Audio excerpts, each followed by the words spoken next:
I was married to my first wife for about 9.5 years when I joined the local sheriff's office as a deputy.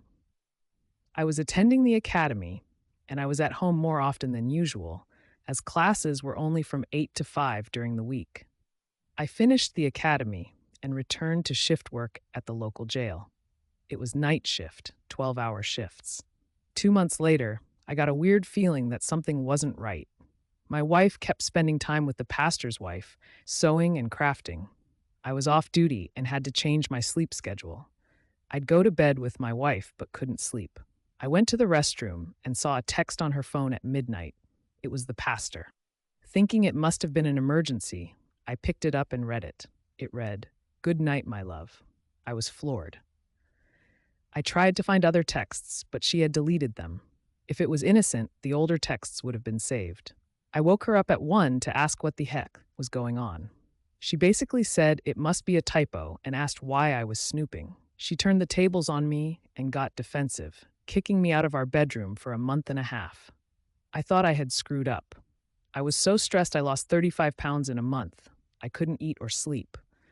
A real basket case. I got us counseling as recommended by the pastor. She had me apologizing to him for even thinking that anything was going on between them. She wouldn't talk to a counselor except for quoting Bible verses. She tried to play the holier-than-thou card.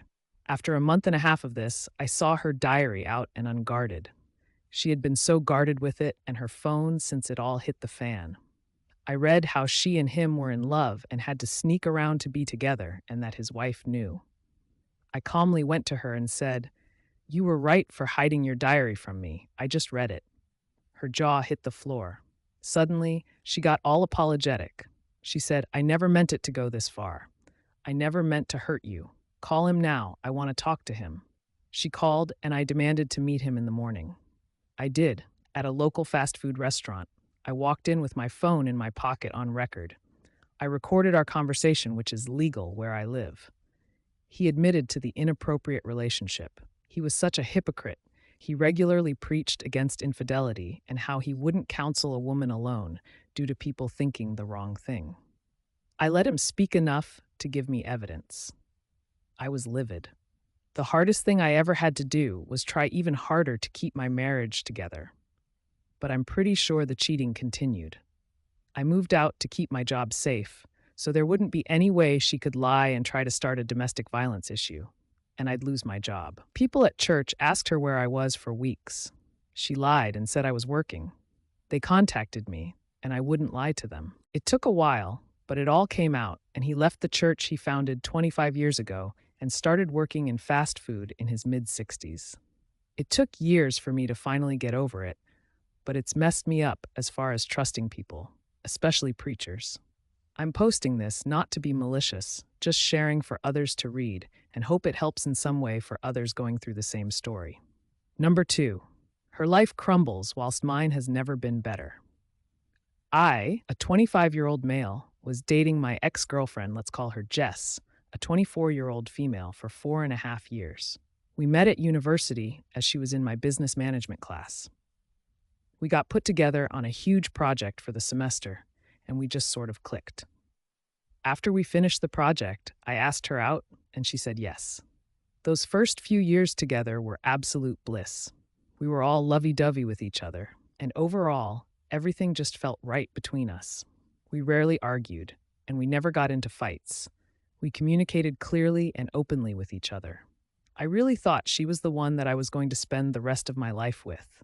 Hell, I was saving up to buy her a ring, but here I am. During the last half year of our relationship, she began to grow distant and was constantly making excuses for why we couldn't hang out together as much.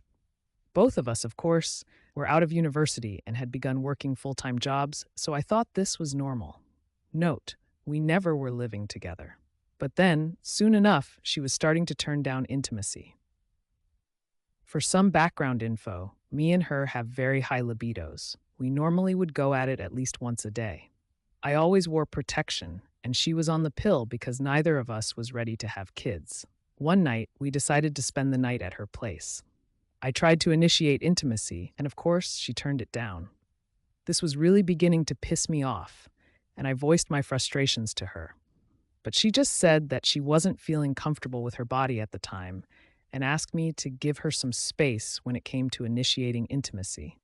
I agreed, and we both went to bed, or at least she did. I just had this gut feeling in my stomach that something was off, and I went to snoop on her phone once I knew she was asleep. Yeah, I know this is bad, but I don't regret it one bit. I found out that she was hooking up with her serious cheating ex. I found messages, pictures, and full-blown videos of them. The videos killed me. In those videos, she was acting and saying things that really made me look at her as nothing more than a waste of space and a hole. At that very moment, all I could feel was hatred towards her. I looked down at her as she was sleeping, and all I could feel was visceral disgust. I then took screenshots of all the messages and sent them to me, including the other pics she sent him. Not the videos, though, as I couldn't bear to send those. I quietly took whatever belongings I still had at her apartment and took them out to my car, then went back to my apartment. In the morning, she called me and asked me where I was, and I just gave her a quick, believable excuse, and she bought it. Now, here's some background info. Let me introduce you to one of my close childhood friends. Let's call her Julia, a 21-year-old female. Julia and I were really close throughout our childhood, through high school, and her brother is my best friend. They live a block away from my parents' home where I grew up. Now, about a year after me and Jess got together, I returned to my hometown for my cousin's wedding and began hanging out with my old friends, including Julia and her brother. During that night, she confessed that she had feelings for me. I turned her down and told her that I already had a girlfriend. She was very understanding and apologized, and after that, we didn't really talk as much. I didn't want to give her any indications that I was interested in a relationship with her since I was dating Jess. She was fine with this and understood it with no issues at all. She doesn't use social media, so the only way we would talk is over messages. During that time, I took a lot of photos of all of us hanging out with each other. Again, I went back to university about a week later, and I showed Jess where I was and who I was with, as she was interested in seeing who I hung out with during my trip. Whilst we were scrolling through images, a picture of me and Julia popped up, and she began to ask questions about her and who she was. I already explained to her that she was a childhood friend of mine, and during the trip, she confessed feelings for me, but I shot her down. I showed her the text messages to back it up, and overall, she seemed fine with that.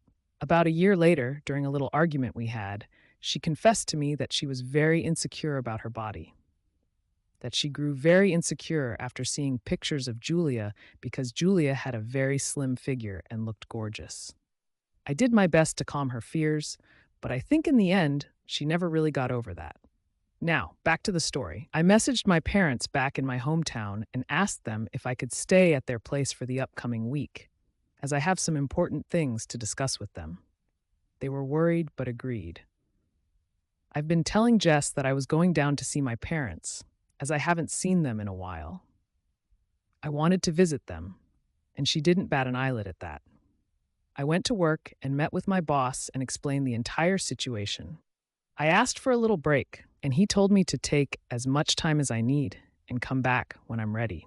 I went on my way down there during the weekend and told my parents everything. They were truly disgusted with her actions, and my mom told me that if I ever took her back, she would not be allowed at their house ever. I told my mom not to worry. I had enough self-dignity to not ever take her back. I then messaged Julia and asked if she and I could talk. I explained everything I found out about Jess. I don't know what happened, but I think at that very moment, everything kind of hit me, and I began to cry profusely. Not only because I lost someone I loved, but also because the fact that I wasted so much time on her and would never give her that time back. Julia was there to console me throughout my entire breakdown. After a little while, I calmed down. She brought out some drinks, and we just drank, watched movies, and played Mario Kart till about 2 a.m. At this point, we were both quite tipsy, to say the least, and I couldn't really go back to my parents' place. She offered me to stay the night, and I did. We went to her room, and one thing led to another, and we were making out on her bed. Just before we took off our clothes, she told me to take out my phone and start recording. As you can probably guess, we did the deed quite a few times that night. The entire time we were doing it, Julia was yelling out derogatory things about Jess, like, "This is so much tighter than that filthy whore." Stuff like that. After our last go, I stopped recording and we went to bed. I woke up the next day to the smell of her making breakfast, and we ate together. I asked her why she wanted me to record what we did last night, and she said that she wanted to help me get some payback. I never once mentioned getting revenge on Jess, but I guess Julia knows me pretty well and knows that I would want to get some revenge just for treating me this way. She told me to just send her the audio file from the recording and break up with her. She told me that she still has feelings for me and will wait for me to sort everything out with Jess. I told her I couldn't promise her anything, and she said that was fine. She just wanted me to know. After that, we said our goodbyes, and I went back to my parents' home. They were kind of worried, asking where I was last night. I told them that, and Julia were just catching up. My parents were relieved, but as my parents got ready for work, my dad had a small smirk on his face. I went onto my computer and downloaded the video from my phone, then edited the video to just audio and a black screen. Once that was done, I spent the rest of the weekend with my friends, partying and having fun. I also spent a lot of time with Julia and maybe had intercourse a few times as well. This time, no recording. I informed my boss that I would be returning to work in about a week, and he said that was perfectly fine. I then texted Jess that I knew she was hooking up with her ex and sent all the screenshots. My last message to her ever was, "Treat me like a game and I will show you how it's played." And I attached the audio of me and Julia having sex, then blocked her. Over the next few days, I was getting spam calls and spam messages from a bunch of our mutual friends and her family. I sent them all the screenshots of the text messages I had, and it was radio silence for the most part after that. Her parents called me and apologized for their daughter's behavior, and that was that. Where I am now, about 1 year later, I just had my 26th birthday with my family and girlfriend of close to 1 year, Julia. I recently got a promotion at work, and Julia just moved in with me. She is going to graduate in a little over a week from now. She transferred over to the university I went to for her final year. I have a constant workout schedule. I am now 5'11" and 165 pounds. I was always pretty skinny while I was growing up. I have never felt more proud of myself, and I feel genuinely cared for in ways that I have never felt before.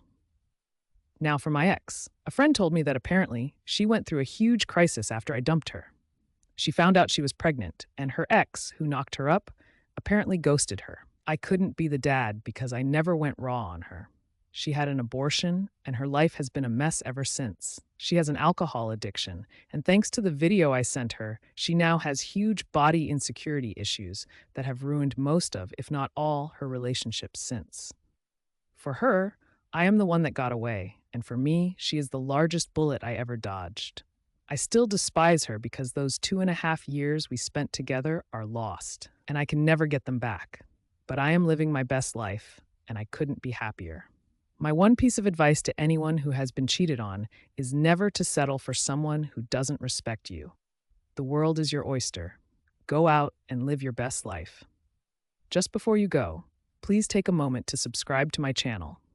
It only takes one click of a button. Thank you so much.